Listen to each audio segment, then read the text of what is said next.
Nepotism, परिवारवाद सिर्फ राजनीति में नहीं, फिल्मों में भी नहीं, धर्म के धंधे में भी है। आज भी राजा का बेटा राजा ही बन रहा है, कथावाचक का बेटा कथावाचक ही बन रहा है। प्रसिद्ध कथावाचक देवकीनंदन ठाकुर ने हाल ही में अपने बेटे देवांश ठाकुर को कथावाचन के लिए लॉन्च किया है।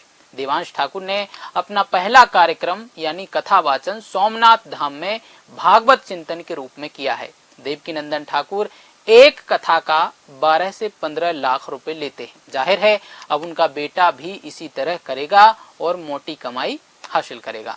बाकी आप लोग नीट पेपर लीक और धरने देते रहो, धर्म के नाम पर लड़ते रहो। गुजरात के पावन सोमनाथ की धरती से सोशल मीडिया पर आया एक वीडियो इन दिनों समूचे सोशल मीडिया पर वैचारिकी में कौतूहल और झोर झंझावतों के मुहाने पर है।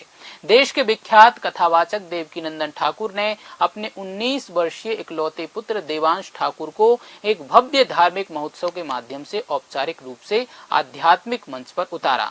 देवांश ने यहाँ पहली बार सार्वजनिक रूप से भागवत महापुराण का पाठ किया और सुमधुर भजनों की प्रस्तुति दी। पिता ऊंचे आसन पर बैठकर वात्सल्य और गर्व से पुत्र को निहारते रहे, लेकिन जैसे ही यह वीडियो इंटरनेट की दुनिया में पहुंचा, समाज दो धड़ों में विभाजित हो गया। यह दृश्य एक पिता द्वारा अपने पुत्र को अपनी विरासत सौंपने का मामला नहीं है, बल्कि इसने आधुनिक भारत की एक बहुत बड़ी रग को छू लिया है। विरासत बनाम योग्यता का द्वंद्व यह सबों की जुबान पर आम फहम बन गया है।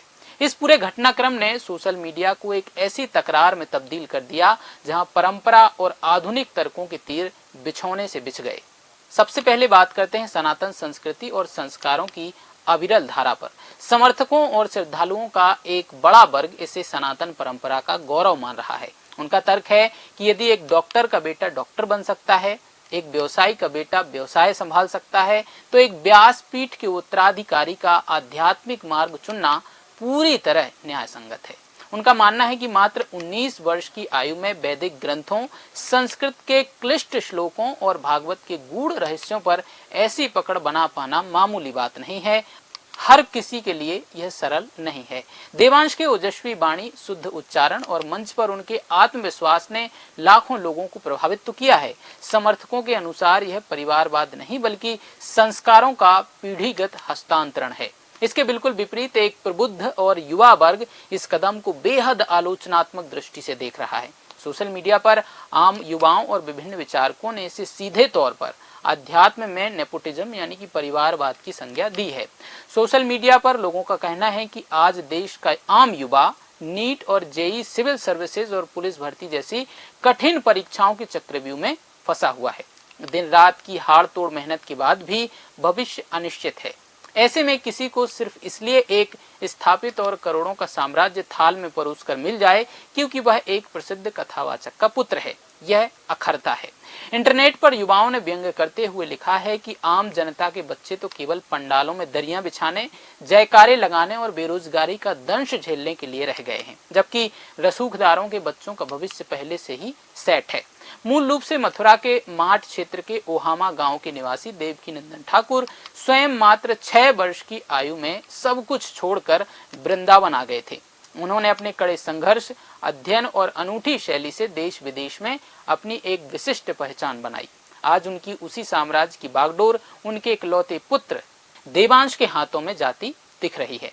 प्रथम दृष्टया यह स्पष्ट है कि देवांश को इस मार्ग के लिए वर्षों से बेहद बारीकी और सघनता के साथ प्रशिक्षित किया जा रहा था। यह विवाद इस बात का प्रमाण है कि 21वीं सदी का सजग भारत अब किसी भी क्षेत्र में विशेषाधिकार या वंशवाद को सहजता से स्वीकार करने के मूड में नहीं है, चाहे वह क्षेत्र राजनीति का हो, सिनेमा का हो या फिर स्वयं धर्म का ही क्यों ना हो। व्यासपीठ को भारतीय संस्कृति में सर्वोच्च और अत्यंत पवित्र स्थान माना गया है, जहां बैठने वाले की पात्रता उसका ज्ञान और वैराग्य तय करता है, ना कि उसका कुल। अब यह तो आने वाला समय और देवांश ठाकुर की खुद की तपस्या ही तय करेगी कि वे जनता के हृदय में केवल अपने पिता की परछाई बनकर रह जाते हैं या अपनी मौलिक विद्वता, सेवा और आचरण से खुद को इस सर्वोच्च गद्दी का सच्चा अधिकारी साबित कर पाते हैं। खैर, वीडियो कैसा लगा हमें कमेंट बॉक्स में जरूर बताएं। वीडियो पसंद आया हो तो लाइक कीजिए, शेयर कीजिए